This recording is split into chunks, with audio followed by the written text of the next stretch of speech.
अस्सलाम वालेकुम and welcome to my channel. क्या हाल है? तो पाकिस्तान और श्रीलंका के दरमियान में टेस्ट सीरीज़ चल रही थी और पाकिस्तान ने पहला टेस्ट मैच जीत लिया था और दूसरा टेस्ट मैच श्रीलंका ने जीत लिया। पहला टेस्ट तो हो गया और पाकिस्तान वो जीत गया था, उसके बारे में बात नहीं करनी है। लेकिन दूसरा टेस्ट जो है वो पाकिस्तान हार गया और श्रीलंका जीत गया और श्रीलंका ने 2 मैचेस की सीरीज़ बराबर कर दी। तो दूसरे मैच के बारे में बात करते हैं कि इस मैच में हुआ क्या। तो श्रीलंका ने टॉस जीत के पहले बैटिंग करी और अपनी पहली इनिंग में 378 रन्स बनाए। तो श्रीलंका की पहली इनिंग के जो टॉप स्कोरर हैं वो हैं दिनेश चंदेमल ने 80 रन्स बनाए और दिक वेला ने 51 रन यानी 51 रन्स स्कोर करे। और पाकिस्तान की फर्स्ट इनिंग के जो टॉप स्कोरर हैं वो आगा सलमान ने 62 रन्स स्कोर किए और इमाम उल हक ने 32 रन्स बनाए। असल में गलती पाकिस्तान से पहली इनिंग में हुई है। पाकिस्तान पहली इनिंग में जल्दी आउट हो गया और जो श्रीलंका ने 378 रन्स बनाए थे उसके अगेंस्ट पाकिस्तान कुछ ज़्यादा स्कोर नहीं कर पाया और जल्दी आउट हो गया। इसकी वजह से जो लीड थी वो श्रीलंका को ज़्यादा मिल गई, इसलिए श्रीलंका ने फिर ज़्यादा टारगेट भी दिया पाकिस्तान को। और इसके बाद श्रीलंका ने भी अपनी सेकेंड इनिंग में बहुत अच्छा खेला और 360 रन्स बनाए। अगर पाकिस्तान अच्छी बॉलिंग कर लेता तो श्रीलंका को कम स्कोर पर आउट कर सकता था, लेकिन फिर भी 360 चले गए और 360 तो गई, इसके साथ साथ जो लीड मिली हुई थी श्रीलंका को एक्स्ट्रा वो भी बढ़ गई और फिर 508 रन का टारगेट मिला पाकिस्तान को। पहली इनिंग में नसीम शाह ने 3 विकेटें लीं और यासिर शाह ने भी 3 विकेटें लीं और श्रीलंका की तरफ से रमेश मेंडिस ने 5 विकेटें लीं और जयसूर्या ने 3 विकेटें लीं। और अगर सेकंड इनिंग की बात करें तो सेकंड इनिंग में श्रीलंका के जो टॉप स्कोरर थे वो डी सिल्वा ने 109 रन बनाए और उसके बाद करुणारत्ने ने 61 रन स्कोर करे। सेकंड इनिंग में पाकिस्तान की तरफ से जिसने ज़्यादा स्कोर किया वो बाबर आजम 81 रन और इमाम उल हक 49 रन। और बॉलिंग की बात करें तो नसीम शाह ने 2 विकेटें लीं और मोहम्मद नवाज़ ने भी 2 विकेटें लीं और श्रीलंका की तरफ से जयसूर्या ने 5 विकेटें लीं और रमेश मेंडिस ने 4 विकेटें लीं। अब यहाँ पे गलती क्या हुई पाकिस्तान से? देखिए, एक तो अजहर अली टीम से बाहर हो गए थे और उन्होंने भी कोई पहले मैच में कोई ख़ास परफॉर्मेंस दी नहीं थी।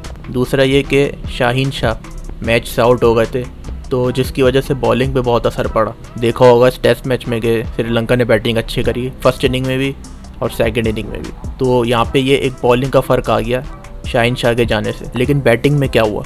अब हर दफ़ा तो बाबर आजम नहीं बचाएगा ना, बाकी बैट्समैन को भी कुछ करना पड़ेगा।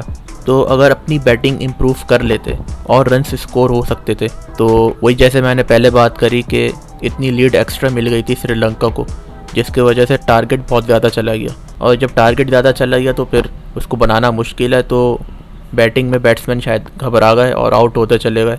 सिर्फ बाबर आजम एंड तक खड़े रहे और इमाम उल हक ने थोड़ा बहुत स्कोर कर लिया। तो यहाँ पे ये मसला आ गया कि जब ज़्यादा टारगेट मिल गया तो फिर उसको बनाना मुश्किल होता है टेस्ट मैच में। तो फिर बैट्समैन क्या करते हैं कि रोकते हैं, ज़्यादातर रोकते हैं और ड्रॉ कराने की कोशिश करते हैं। तो यही पाकिस्तान ने भी किया, लेकिन पता नहीं क्या कुछ पिच में कोई ऐसा चेंज हो गया था कि बॉल इतना टर्न होने लगा।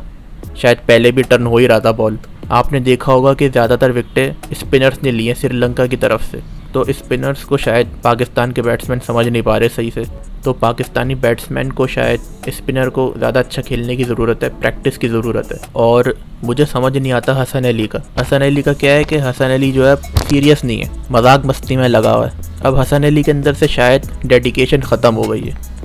हसन अली ने चैम्पियंस ट्रॉफी में बॉलर ऑफ द टूर्नामेंट का अवार्ड लिया था, उसके बाद से शायद हसन अली को ऐसा लगने लग गया मैंने बहुत कमा लिया क्रिकेट में अपना नाम। तो उसके बाद से जो है हसन अली की जो डेडिकेशन है वो थोड़ी कम हो गई, इसलिए वो मजाक मस्ती में लगे रहते हैं और बॉलिंग उनसे हो नहीं पा रही आजकल और कैच भी उनसे छूट रहे हैं। बैटिंग में भी आते हैं तो वो इधर उधर छक्का मारने की कोशिश करते हैं और आउट हो जाते हैं। तो मेरे ख्याल से टीम में जो है ना दोस्ती यारियाँ बहुत हैं कि तू मेरा दोस्त है तो तू आ जा खेलने, तुम भी मेरे दोस्त तुम आ जाओ, तुम नहीं हो तो तुम बाहर बैठ जाओ। टीम की सिलेक्शन कैसे होती है, कौन सा प्लेयर खेलेगा कौन सा प्लेयर नहीं खेलेगा, किसको कब जाना चाहिए किसको कब नहीं जाना चाहिए, तो ये सब देखना पड़ेगा पाकिस्तान टीम को। एक अच्छी प्रॉपर प्लानिंग होगी तब जाकर के कुछ एक मैच का अच्छा रिजल्ट मिल सकता है, वरना तो अगर दोस्ती यारी में खेलने लग गए तो फिर हारेंगे ही, सामने वाली टीम को और ज़्यादा फ़ायदा होगा इससे। तो ये कुछ ऐसे पॉइंट्स हैं जिसको देखना पड़ेगा क्रिकेट को इम्प्रूव करने के लिए।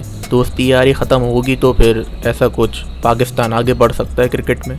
और जो टेस्ट चैम्पियनशिप है उसमें भी पाकिस्तान थोड़ा नीचे आ गया है। पाकिस्तान के फाइनल में जाने के जो चांसेस थे टेस्ट चैम्पियनशिप में, अब वो शायद ख़त्म हो गए। तो अगर ये टेस्ट मैच जीत जाते, थोड़ी बॉलिंग अच्छी कर लेते, शाइन नहीं था समझ में आता है, लेकिन दूसरे बॉलर तो थे ना, उसके बाद फिर बैटिंग में जल्दी आउट हो गए तो लीड ज़्यादा मिल गई। तो ये कुछ ऐसी गलतियाँ हुई हैं जिसको देखना पड़ेगा। तो ये एक रिव्यू था छोटा सा पाकिस्तान और श्रीलंका के दूसरे टेस्ट मैच के हवाले से। अभी इस वीडियो में इतना ही था। इस वीडियो को लाइक कर दीजिएगा और इस चैनल को भी सब्सक्राइब कर दीजिएगा।